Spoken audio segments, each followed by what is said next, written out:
안녕하세요, 초등부 친구들.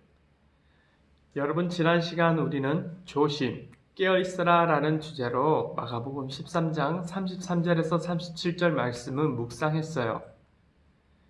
예수님께서 성전이 파괴될 것을 예언하시고 그때의 징조를 알려주시면서 깨어있으라고 당부하셨죠. 여러분, 하루 동안 잘 깨어있었나요?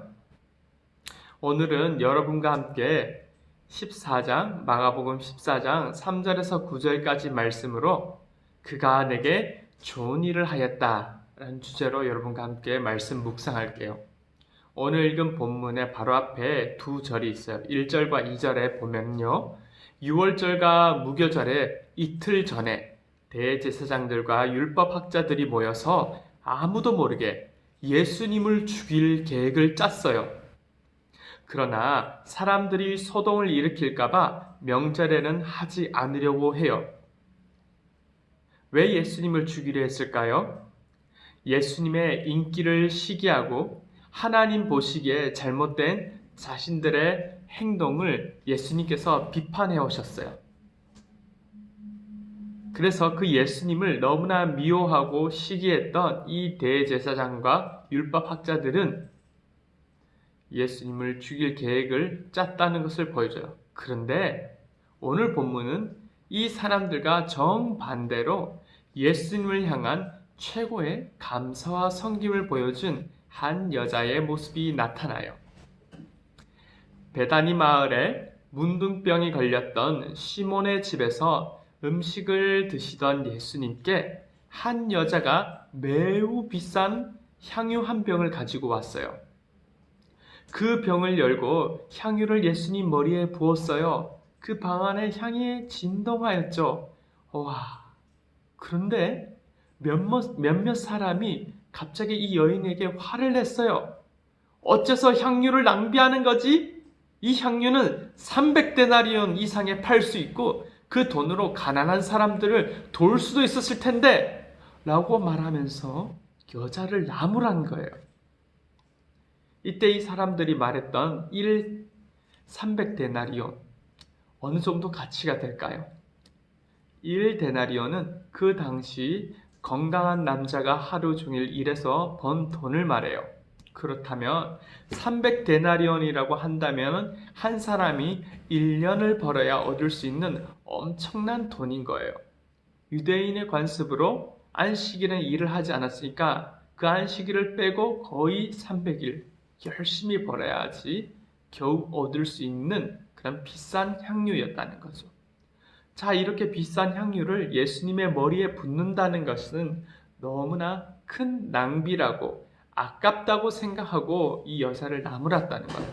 근데 이 여자를 나무랐다는 이 사건은 마태복음에서는 제자들이 그래하였고 요한복음에서는 가로신 유다가 여자에게 나무랐다고 나와요. 자, 그런데 예수님께서 이 사람들이 여자를 나무랄 때 말했던 가난한 자들 섬기는 게 차라리 낫지 않았냐는 그 말에 가난한 자들 섬기는 거 맞는 말이야. 하지만 방금 이 여자가 한 행동은 나에게 너무나 좋은 일을 한 것이라 하면서 이 여자를 보호해 주시고 이 여자가 한 일을 좋은 일로 받아주셨어요. 예수님께서 하신 말씀은 가난한 사람들은 항상 너희와 함께 있어. 그래서 원하면 언제든지 좋은 일을 할 수 있단다. 그러나 나는 너희와 항상 함께 있는 게 아니란다. 이 여자는 자기가 할 수 있는 일을 했다. 내가 죽기 전에 장례를 위해서 내 몸에 향유를 부어준 것이다. 이렇게 말하는 거예요. 예수님께서는 제자들에게 수차례 말씀하셨죠. 곧 예루살렘에 가시면 대제사장들과 율법학자들에게 고난도 받고 십자가에 죽으실 것이라고요. 유대인의 장례 문화가 있어요. 사람이 죽으면 죽은 이의 시체에 기름을 바르는 그런 의식이 있는데 이 여인의 행동은 우리를 위해 고난을 받으시고 우리 죄를 대신하여 죽이신 예수님의 최고의 희생을 기리는 그런 영광스러운 장래에 할 최고의 행동을 미리 한 것이라고 말씀하신 거예요. 그리고 예수님은 이 여인의 행동을 너무나 칭찬하시면서 앞으로 온 세상에 복음이 전해질 때 이 여인의 한 일도 알려져 사람들에게 기억될 것이라고 말씀하세요. 하나님의 뜻에 따라 백성들을 바로 가르쳐야 하는 이 대제사장들과 율법 학자들은 이 성전을 통해 백성들에게 인정을 받으며 권력을 갖게 되었죠.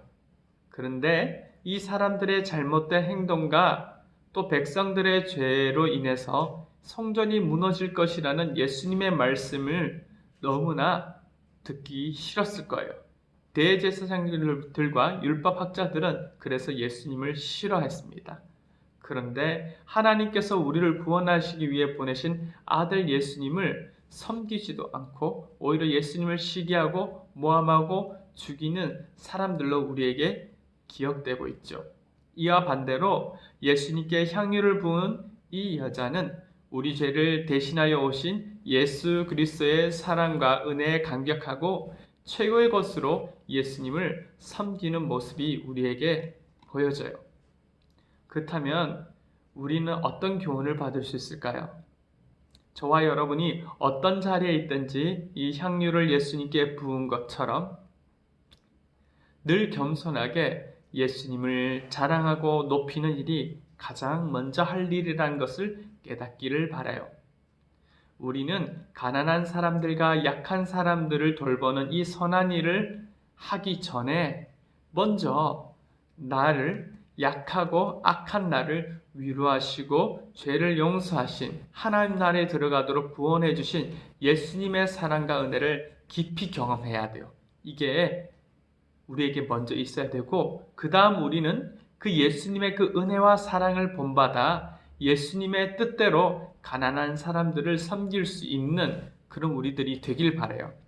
예수님께 먼저 최고의 것을 드린 여자와 같이 우리 친구들이 앞으로 예수님께 드릴 수 있는 최고의 것이 무엇인지 한번 생각해 봐요.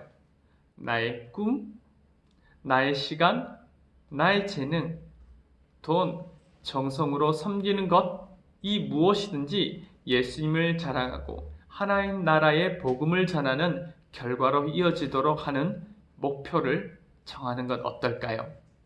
우리 함께 기도할게요.